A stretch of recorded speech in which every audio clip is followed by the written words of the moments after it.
Bismillahirrahmanirrahim. Alhamdulillahi rabbil alamin wassalatu wassalamu ala Rasulillah wa ala alihi wa sahbihi ajma'in. Amma ba'd. Assalamualaikum warahmatullahi wabarakatuh. Nandito pa rin tayo sa pagpapatuloy ng ating talakayin sa ad-da'awat wal adhkar al-ma'sura anin Nabi al-Mukhtar sallallahu alaihi wasallam, ang mga panalangin at paggunita o pag-alala sa Allah subhanahu wa ta'ala na nabanggit sa hadith ng Propeta Muhammad sallallahu alaihi wasallam. Papasok natin sa mayaqulu idha tazawwaja imra'atan aw ishtara khadiman aw dabba.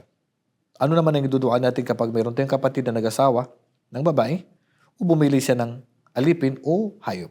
So, ano ang dua? Ano ang dua kapag ang isa sa atin na nag-asawa o bumili ng hayop?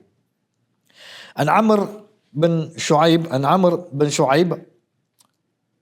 an abihi, an jaddihi, an Nabi sallallahu alaihi wasallam, laysa ni Amr bin Shu'aib, laysa ng kanyang tatay, laysa ng kanyang lolo, na ang Propeta sallallahu alaihi wasallam ang Propeta sallallahu alaihi wasallam kanyang sinabi, idha ishtara ahadukumul jariyata wal ghulama aw ad-dabbata falyakhudh binasiyatihi aw falyakhudh nasiyatahu.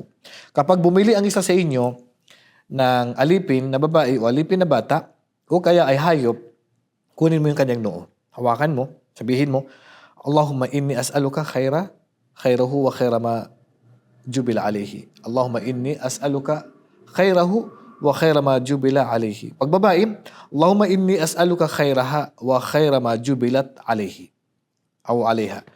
Wa a'udhu bika min sharriha. Pag babae, hayop, kapag babae, yan lang sabihin mo sa kanya, ilalagay mo yung kamay mo sa loob niya. Wa a'udhu bika min sharriha wa sharri ma jubilat alayha wa idha ishtara ba'iran falyakhudh. So, babae yun, hawakan mo dito. Falyakhudh bidirwati sanami, dito sa likod naman pagkakamili. Walyakul mithla dalik. So, sasabihin mo, ang katulad ng dua na yun, ibig sabihin sa hayop sa kanyang likuran, banda pagtao dito banda. Mayaqulu idha ghadib, ano naman ang dua pag nagalit? An Sulaiman bin Surad, qala kuntu jalisan inda Nabi sallallahu alaihi wasallam wa rajulani yastabbani. Nakaupo ako, sabi ni Sulaiman bin Surad, Propeta sallallahu alaihi wasallam, may dalawang lalaki na nag-aaway, nagmumurahan, wa ahaduhuma ihmarra wajhuhu, ang isa sa kanila namula ang kanyang mukha. Wa tapakat aw dajuhu, so siyempre galit na. Faqala Nabi sallallahu alaihi wasallam, inni la a'lamu kalimatan law qalaha dhahaba anhu ma yajid. Tunay na alam ko ang isang salita na kapag nabanggit ng isa sa inyo ito, ay mawawala yung galit niya. Law qala a'udhu billahi minash shaitan dhahaba anhu ma yajid. Pag ang tao nagagalit, ang dua na sasabihin natin, a'udhu billah minash shaitan.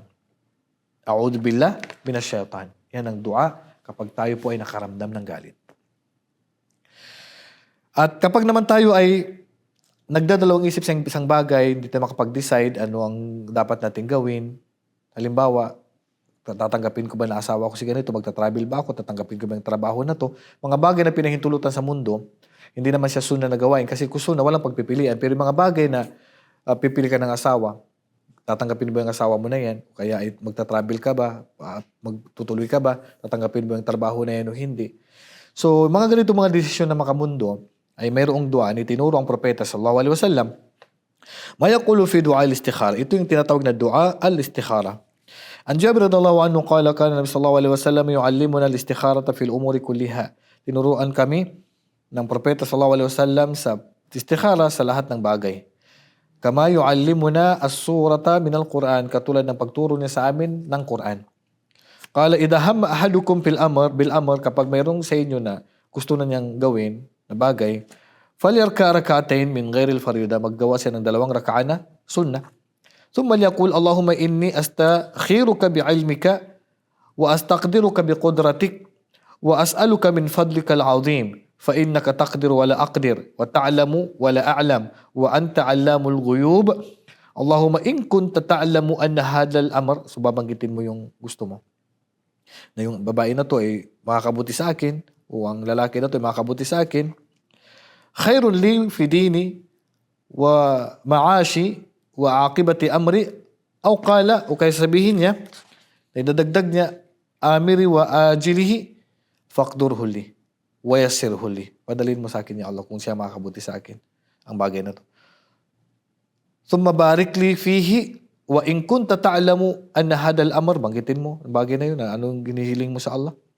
Syarrun li fi dini wa ma'ashi wa aqibati amri, o idagdag mo, fi ajili amri wa ajilihi fasrufhu anni wasrufni anhu waqdur li al khaira haythu kan thumma ardini. Tapos babanggitin mo yung yung kailangan mo na yun. At inshallah subhanahu wa ta'ala ay hindi ka magsisisi sa magiging desisyon mo. Basta nagsagawa ka ng 2 raka'a, di nagdua ka sa dua nito. Wallahu a'lam, sallallahu ala nabiyina Muhammad wa ala alihi wa sahbihi ajma'in. Assalamu alaikum warahmatullahi wabarakatuh.